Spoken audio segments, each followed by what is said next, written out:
ಒಂದು ಕ್ವಿಕ್ ರಿಯಾಕ್ಷನ್ಗೆ ನನ್ನ ಕೊಲೀಗ್ ಪ್ರಶಾಂತ್ ನಾಥ್ ಮತ್ತೊಮ್ಮೆ ನೇರ ಸಂಪರ್ಕದಲ್ಲಿದ್ದಾರೆ. ಪ್ರಶಾಂತ್, ಸಿದ್ದರಾಮಯ್ಯನವರ ಪಾಳಯದಲ್ಲಿನ ತಳಮಳ ಇದು ಎಲ್ಲೋ ಗುರಿ ಇಟ್ಟು ಕಲ್ಲು ಹೊಡೆದ್ರೆ ಇನ್ನೆಲ್ಲೋ ಕಲ್ಲು ಬಿದ್ದಂಗೆ ಆಗ್ಬಿಟ್ಟಿದೆ ಯತೀಂದ್ರ ಅವರ ಹೇಳಿಕೆ.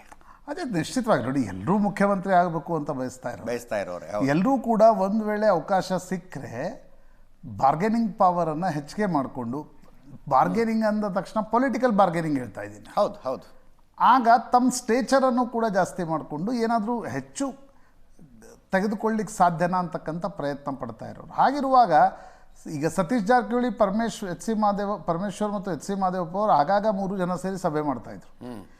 ಏಕಾಏಕಿ ಯತೀಂದ್ರ ಅವರು ಹೋಗಿ ಸತೀಶ್ ಜಾರಕಿಹೊಳಿ ಅವ್ರಿಗೆ ಸೈದ್ಧಾಂತಿಕ ಬದ್ಧತೆ ಇದೆ, ಸಿದ್ದರಾಮಯ್ಯನವರು ಉತ್ತರಾಧಿಕಾರಿಯವರು ಆಗ್ತಾರೆ ಅಂತ ಹೇಳಿದ ತಕ್ಷಣ ಪರಮೇಶ್ವರ್ ಮತ್ತು ಎಚ್ ಸಿ ಮಾದೇವಪ್ಪನವರು ಕೂಡ ಒಂದು ರೀತಿ ಅಸಮಾಧಾನಗೊಂಡಂತೆ ಕಾಣ್ತಾ ಇದೆ. ಯಾಕಂದರೆ ಸಹಜವಾಗಿ ನೋಡಿ, ಎಚ್ ಸಿ ಮಾದೇವಪ್ಪನವ್ರ ಮನೆಗೆ ಪರಮೇಶ್ವರ್ ಬಂದಾಗ ಇಲ್ಲೇ ಅಲ್ಲ ಮನೆ, ಎಚ್ ಸಿ ಮಾದೇವಪ್ಪನವ್ರ ಮನೆ ಪಕ್ಕಕ್ಕೆ ಸತೀಶ್ ಜಾರಕಿಹೊಳಿ ಮನೆ. ಸತೀಶ್ ಜಾರಕಿಹೊಳಿ ಅವ್ರ ಮನೆಯಲ್ಲೇ ಇದ್ದರು, ಸುಮ್ಮನೆ ಒಂದು ಹಾಯ್ ಕೂಡ ಹೇಳಿಲ್ಲ ಇವರು.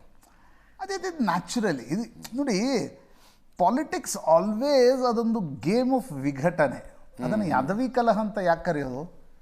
ಗೇಮ್ ಆಫ್ ವಿಘಟನೆ ಅದು. ಎಲ್ಲರೂ ಏನು ಅಂದ್ಕೊಂಡಿರ್ತಾರೆ, ಪರಮೇಶ್ವರ್, ಎಚ್ ಸಿ ಮಾದೇವಪ್ಪನವರು ಮತ್ತು ಸತೀಶ್ ಜಾರಕಿಹೊಳಿ ಸಭೆ ಮಾಡ್ತಾ ಇರೋದು ಡಿ ಕೆ ಶಿವಕುಮಾರ್ ವಿರುದ್ಧ. ಡಿ ಕೆ ಶಿವಕುಮಾರ್ ಪ್ರಬಲರಿದ್ದಾರೆ ಅನ್ನುವ ಕಾರಣಕ್ಕೋಸ್ಕರ ಈ ಸಭೆಗಳು ನಡೀತಾ ಇವೆ. ನೆನಪಿಸ್ಕೊಳ್ಳಿ, 2013ರಿಂದ 2015ರವರೆಗೆ ಪರಮೇಶ್ವರ್ ಸಿದ್ದರಾಮಯ್ಯನವರ ವಿರುದ್ಧ ಯಾವ ರೀತಿಯಾಗಿರ್ತಕ್ಕಂಥ ಒಂದು ಹೇಳಿಕೆಗಳನ್ನು ಕೊಡ್ತಾ ಇದ್ರು, ಯಾವ ರೀತಿಯ ಸ್ಥಿತಿಗತಿಯಲ್ಲಿದ್ದರು ಅಲ್ವಾ? ಆಗ ಡಿ ಕೆ ಶಿವಕುಮಾರ್ ಸ್ವಲ್ಪ ಸಿದ್ದರಾಮಯ್ಯನವರ ಬಗ್ಗೆ ಮೃದು ಧೋರಣೆಯಲ್ಲಿದ್ದರು. ಹೌದು, ಕ್ಯಾಬಿನೆಟಿಗೆ ಬರಬೇಕಿತ್ತು ಅವ್ರಿಗೆ. ಆದರೆ ಇದು ಯಾವತ್ತೂ ರಾಜಕಾರಣದಲ್ಲಿ ಆಟ ಹಿಂಗೆ ನಡೆಯುತ್ತೆ. ಡಿ ಕೆ ಶಿವಕುಮಾರ್ ವಿರುದ್ಧ ಒಂದು, ಆದರೆ ಈ ಮೂವರಲ್ಲಿ ಯಾರ್ದಾದ್ರೂ ಒಬ್ಬರು ಹೆಸರು ಹೇಳಿದ ತಕ್ಷಣ ಇನ್ನೂ ಇಬ್ಬರು ಮುನಿಸ್ಕೊಳ್ತಾರೆ. ಸಿದ್ದರಾಮಯ್ಯನವರ ಹೆಸರು ಬಂದಾಗ ಪ್ರತಿಯೊಬ್ಬರದು ಒಂದು ರೀತಿಯಾಗಿರ್ತಕ್ಕಂಥ ಬೆಂಬಲ ಇದೆ.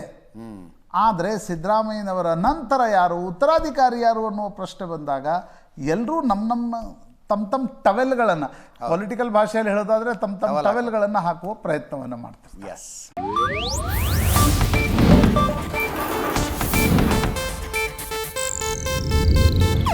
ಇದು ಏಷ್ಯಾನೆಟ್ ನ್ಯೂಸ್ ನೆಟ್ವರ್ಕ್ ಪ್ರಸ್ತುತಿ.